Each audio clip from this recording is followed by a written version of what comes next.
What kind of shape is that plant the professor gave us in? First time I laid eyes on it, I thought it was some kind of joke. It was a giant birdhouse, seagulls everywhere. We eventually scraped off most of the rust and bird crap.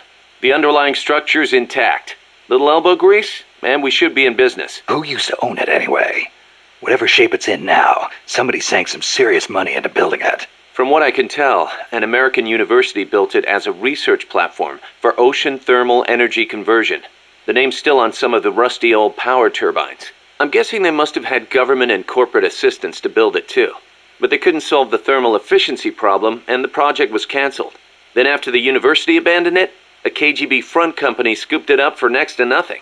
At least that's my theory. How'd the KGB manage to buy a plant built with American capital, front company or not? Yeah, that professor is quite the operator.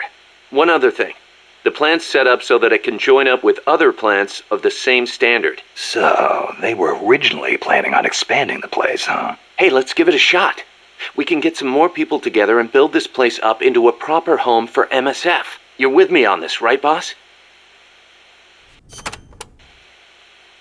Snake, you can use the Fulton surface-to-air recovery system to send prisoners and unconscious mercenaries you encounter back to Mother Base. I know you've used the Fulton before, but just to make sure I'm not missing anything, let's review the steps. Okay. First, attach a balloon to the unconscious enemy or captured prisoner. Right. I hook a wire to their waist, and on the other end of the wire, there's a helium balloon. Right. Then we'll send over a chopper to catch the floating balloon with its recovery hook and reel it up into its cargo hold. And that's it? And that's it.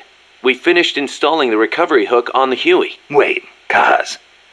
Something doesn't make sense about this whole process. This again. Well, normally, Fulton recovery is for when you're using fixed-wing aircraft. With a helicopter, isn't it simpler to land and pick up directly? Listen, Snake. You're going to be calling for recoveries repeatedly throughout your mission. We want to keep the risk of taking enemy fire to a minimum. The best way to get that done is to do the recovery in a high-speed flyby. That's what the Fulton surface-to-air recovery system is for. Uh-huh. What's the real reason? Helicopters are cheaper, and the repair bills will start adding up once the bullets start flying. I thought so. Kaz, I know we need to keep costs down, but... Boss, you really need to get rid of this whole army mentality. We're not the Pentagon. We don't have billions of taxpayer dollars to play with. And besides... Fine. Just pick a reason that makes sense. Helicopters have quicker response time. Sounds strange, yeah, but it works great. I promise. You'll get used to it before long. Yeah, I hope so. Still can't believe Professor Galvez was KGB. Well, like the professor said, Moscow's hell-bent on communizing Latin America. Yeah, the Cuban intel services are all in the KGB's pocket. You don't think he's got some kind of ulterior motive? If the CIA is up to something, it's only natural that the KGB wants to know about it. But I doubt they're showing us their full hand. We'd better watch our backs. What do you think, Kaz? Why did Paz come all the way to Colombia herself? It's a long trip to make just to be Exhibit A in Galvez's sales pitch. She's only 16, still a kid. Maybe we should take her wish for peace at face value. Don't forget to give the MSF staff assignments. Where you place people will determine how Mother Base grows. Right. That goes for me too. Assign me wherever you think is best. You? I thought you were second in command. Don't worry, I've got that covered. But MSF is still small, and I don't have the leisure of sitting around on my butt all day. I see your point, but... Not to brag or anything, but I kick ass at whatever job you gave me. Put me in the area you want to focus on developing most. I'll take real good care of the staff there. Easy, Kaz. Snake, you familiar with the Japanese word kotodama? Kotodama. Unfortunately, there's no direct equivalent in English. But to keep it simple, let's call it a sort of battle cry. Battle cry, huh? Right. But kotodama is actually a deep Japanese concept. Koto means word, and dama means spirit. It signifies that words have power that affect our reality. Are you feeling okay? I guess I made it sound kind of like mumbo-jumbo, huh? Seriously, though, haven't you ever felt energized when a teammate cheered you on? Or the other way around? Ever had your legs cut out from under you by a thoughtless remark? Yeah, I know the feeling. Words can have a powerful mental effect on people. Same goes for co-op's comms. Offering praise to somebody could make them run faster than usual, or make somebody who thinks they're done for get up and fight again. See what I'm saying? I get the picture. So it works in reverse, too. The powers of words are many and varied. Try using them for yourself. Snake, about cardboard boxes. It feels kind of weird me explaining this stuff to you, but there have been a few recent developments in cardboard box technology. So just to be safe, here goes. Go on. You can do much more with a box than just hide under it. You can put it someplace and leave it there. Huh?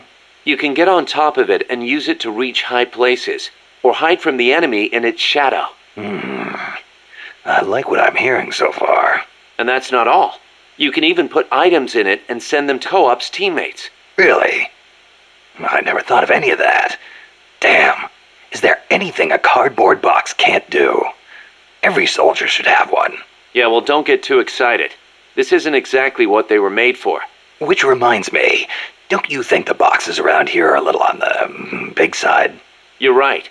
I bet 2 people could fit under one box, if they packed in tight enough. They call them love boxes. Love boxes? Of course, you don't need a love box to fit 2 people inside. Any box of similar size will do. Up to 2 people can fit inside a cardboard box. Tell me how. Move close to a box with a teammate inside, and an icon will appear. Then press the action button. You'll stay inside as long as the action button is pressed. So, same as snake formation, huh? Exactly the same. In fact, when you put on a cardboard box when snake in, both of you can climb inside. A box big enough to hold me and my buddy. These are fine times we live in, hey, Kaz? Yeah. Sure, boss. Snake, about that cassette player Galvez was carrying. What about it? That was no Russian imitation. It was the real deal. A prototype developed by a Japanese company. Get out of here. It's true. It had the Sony logo on it. The product name is Walkman. Walkman. It's a revolutionary new concept. Music you can listen to on the go. You can take it with you when you leave the house. I gave it a listen, and you wouldn't believe how good the sound quality is for something so tiny. And in stereo, too. Think of the technology that must have gone into it. And that tape is equally amazing. The treble range is clearly superior to any other cassette ever made. Stylish, too. How'd Galvez get his hands on a model that's not even out yet? Beats me. It's not the kind of thing I'd expect some stodgy Soviet to be into. Me neither. Tell you what, though, it's a fine piece of work. It'll let me listen to my music when I want, where I want. I never thought I'd hear you say that, but I have to agree. Me? I'm a recording freak, and I always used to laugh at the idea of a portable player. But now that I've seen it in action, I've changed my mind. Being able to take your music with you, this could be the start of a revolution in music. Could be. I'm having the guys at Mother Base study and analyze it. Who knows? They might be able to come up with something even better. Costa Rica means rich coast in Spanish. Is it true that Columbus was the one who came up with the name? Your guess is as good as mine. But it is true that Columbus landed his ships near Limon back in the age of exploration. He wrote in his diary that when he landed, the indigenous showered him with gifts of gold. Hence the name. It sounds a little strange to me. There's no way they could find that much gold in Costa Rica. Columbus originally set sail in search of the legendary land of gold. Maybe he was just nuts about this stuff. Costa Rica is rich enough without it. Look at the forests and the animals and the peace-loving people. That is what I want to protect. I know how you feel. Democracy took root in Costa Rica before anywhere else in Central America. Sure, we had coup and dictators and all, but never a total meltdown. That is, until 26 years ago. The Civil War. Yeah. I understand you lost your grandparents. It started with a dispute over alleged fraud in the presidential election. What I do not understand is why friend turned against friend, when they could have talked it out instead. Yeah, that would have been nice. Even today, some buildings still have bullet holes from the Civil War.